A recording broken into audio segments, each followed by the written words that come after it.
अतीक अहमद ने देवरिया जेल में कभी अपने ही गुर्गे रहे जैद की पिटाई के बाद धमकी दी थी कि जिस दिन उमेश पाल को मारूंगा 15 दिन नेशनल टीवी पर यही चलेगा। उमेश की मुखबरी तुम ही करोगे, नहीं किया तो उसी के साथ तुमको भी मरवा दूंगा। जैद ने देवरिया जेल में पिटाई के कुछ दिन बाद जब अतीक के खिलाफ एफआईआर दर्ज कराई तो उसने उमेश पाल का भी जिक्र किया था। एफआईआर का वो हिस्सा अब वायरल हो रहा है।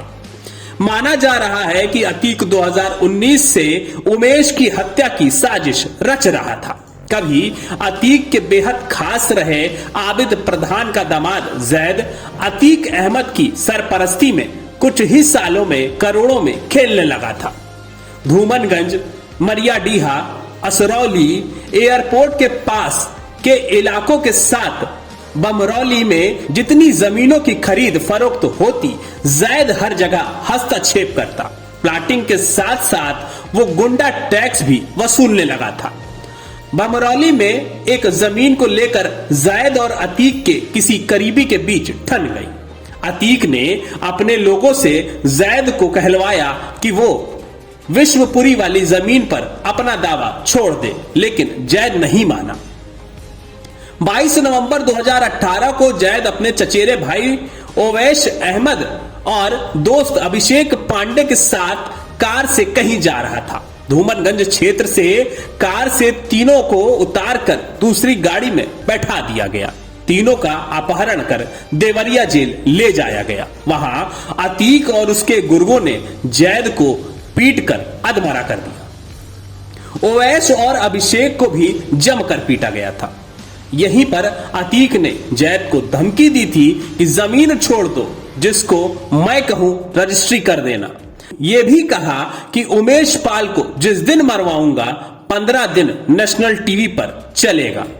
उमेश की मुखबिरी भी तुम ही करोगे, नहीं किया तो उसी के साथ तुम्हें भी मरवा दूंगा। इसके बाद तीनों चुपचाप प्रयागराज चले गए, किसी से कुछ नहीं बताया। अतीक ने उसके बाद लखनऊ के व्यवसायी मोहित जायसवाल का अपहरण कर देवरिया जेल में पीटा। मोहित ने रिपोर्ट लिखवाई तो पूरे प्रदेश में तहलका मच गया। इसके बाद हिम्मत कर जैद ने भी अतीक के खिलाफ मुकदमा लिखवाया। अतीक के साढ़ू इमरान, सद्दाम, अली अहमद, मोहम्मद अहमद, हमदान, फैसल, तालिब, उसैद, खालिद जफर, अरशद, राशिद उर्फ नीलू, विजय राय, साबिर अतीक और फरहान के खिलाफ रिपोर्ट लिखी गई। प्रयागराज देवरिया जेल में पिटाई से जैद, उवैश और अभिषेक इतना डर गए थे कि उन्होंने किसी से चर्चा ही नहीं की। यहां पर एक अस्पताल में तीनों का ही काफी दिनों तक उपचार चला था। अस्पताल से जैद की फोटो भी लीक हुई थी, लेकिन उसकी अतीक के खिलाफ एफआईआर की हिम्मत नहीं हुई। जब मोहित जायसवाल को भी इस तरह अपहरण करके मारा गया और उसने एफआईआर करा दी, सरकार की सक्रियता बढ़ गई। तब जैद ने हिम्मत दिखाते हुए तहरीर दी। घटना 22 नवंबर 2018 की थी। एफआईआर 8 जनवरी 2019 को लिखी गई थी। फिलहाल एफआईआर का अब यह हिस्सा लगातार वायरल हो रहा है। डेस्क रिपोर्ट, अटल टीवी।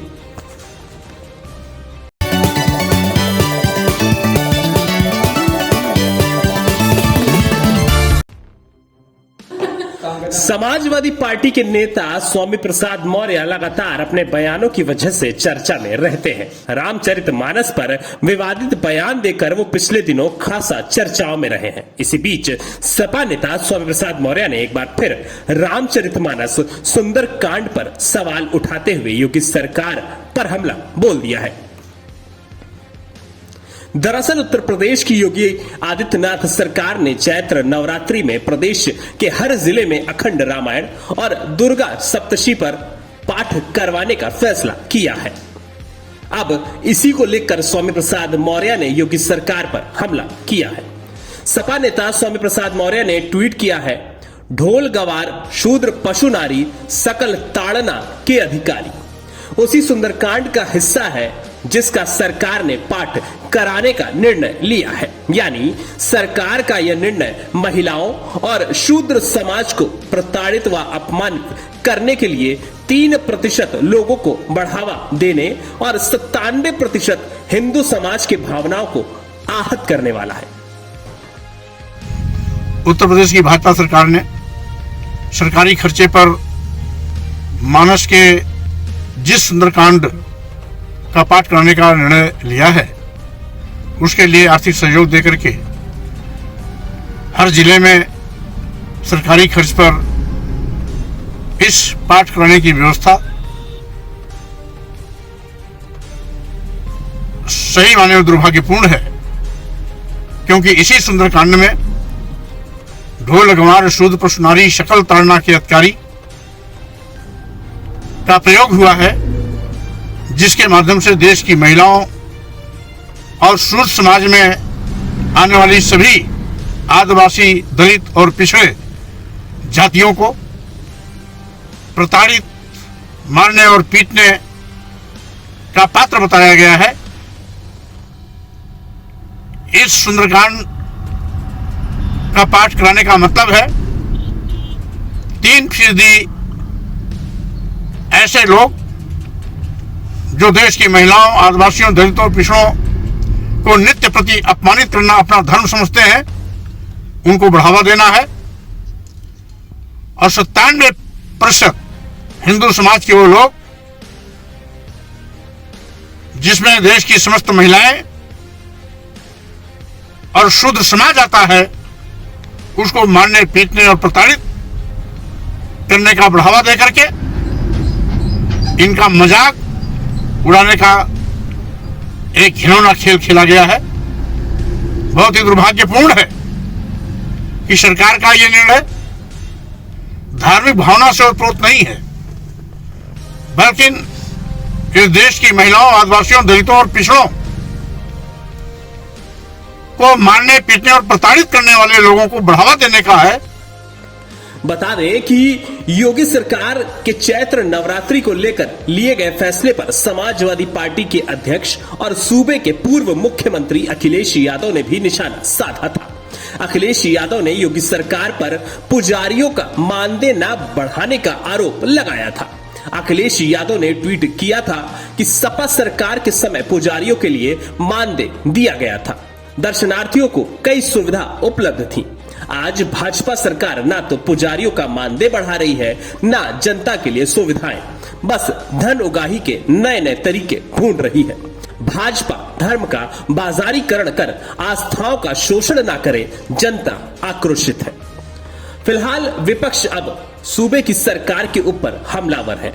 कारण सिर्फ एक है और वो है रामचरितमानस। मानस पर हुए इस विलाप की लड़ाई क्या निर्णय लेगी, ये भी देखना अहम होगा। डेस्क रिपोर्ट, अटल टीवी।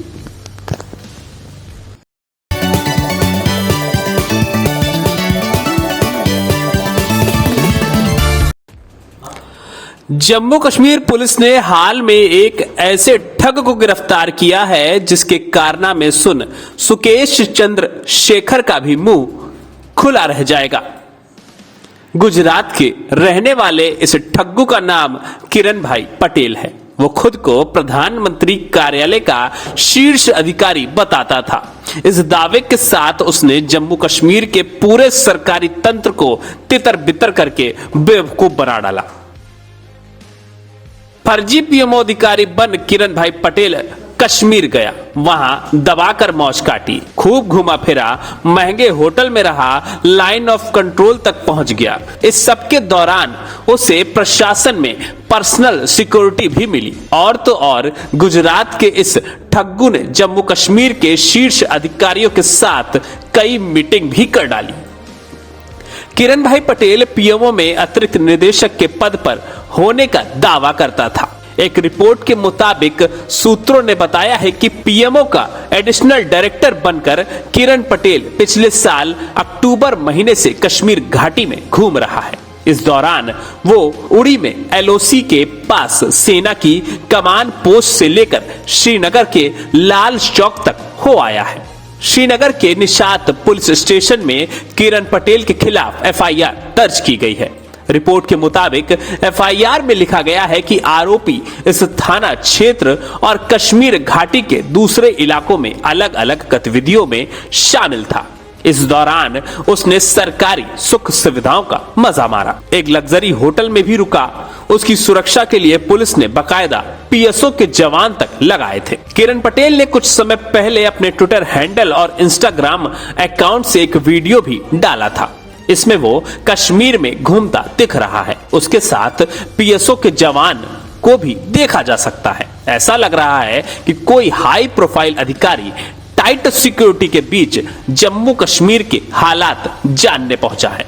आरोपी की शैक्षिक योग्यता के बारे में कोई पुख्ता जानकारी नहीं है, लेकिन अपने ट्विटर हैंडल पर किरण ने बता रखा है कि वो वर्जीनिया की कॉमनवेल्थ यूनिवर्सिटी से पीएचडी कर चुका है। आईआईएम त्रिची से एमबीए किया हुआ है। कंप्यूटर साइंस में एमटेक है। एलडी इंजीनियरिंग कर बीई कंप्यूटर डिग्री ली है।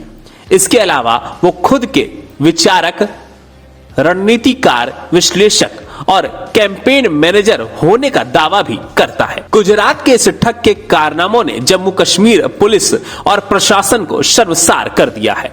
अधिकारी इस मामले में चुप्पी साधे हुए हैं।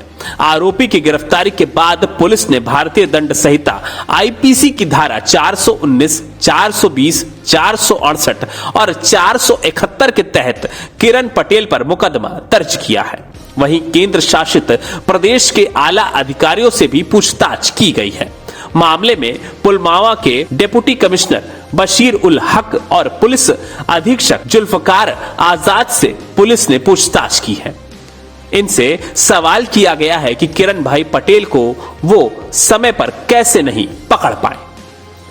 रिपोर्ट के मुताबिक सूत्रों ने बताया है कि केंद्र की एजेंसी से पहले सीआईडी ने किरण पटेल के बारे में पता लगाया। इसके बाद उसे पकड़ा जा सका। इस बीच मामले की जांच में गुजरात पुलिस भी शामिल हो गई है। डेस्क रिपोर्ट, अटल टीवी।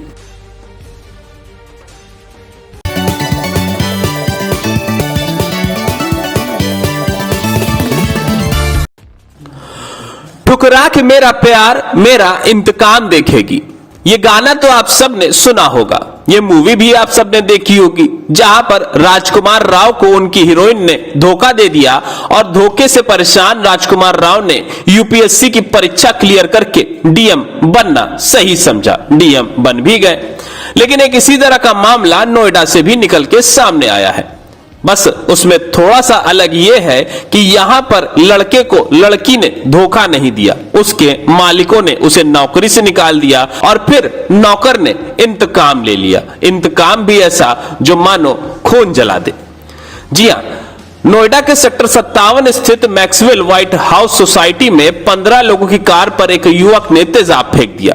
इस वजह से उन गाड़ियों के पेंट और शीशे खराब हो गए।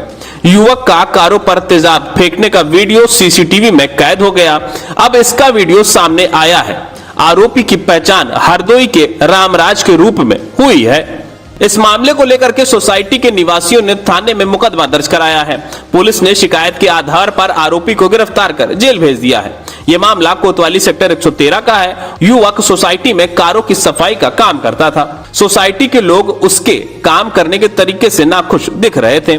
इस वजह से कुछ दिनों पहले सोसाइटी वालों ने काम से उसे हटा दिया था। गुस्से में आकर आरोपित ने सोसाइटी की पार्किंग में खड़ी सभी गाड़ियों के ऊपर तेजाब फेंक दिया और इंतकाम ले लिया, जिसमें करीब 1 दर्जन गाड़ियां क्षतिग्रस्त हो गई हैं। घटना के बाद आरोपी मौके से फरार होने की कोशिश कर रहा था, लेकिन सोसाइटी के सुरक्षा कर्मियों ने उसे तुरंत धर लिया और पुलिस को सौंप दिया।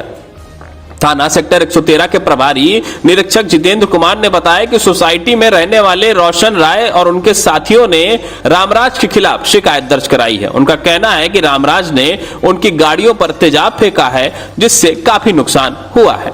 फिलहाल इस तरह का इंतकाम आपने पहले कभी नहीं सुना होगा, ना देखा होगा, लेकिन अब इसकी भी मिसाल आप दे सकते हैं। डेस्क रिपोर्ट, अटल टीवी।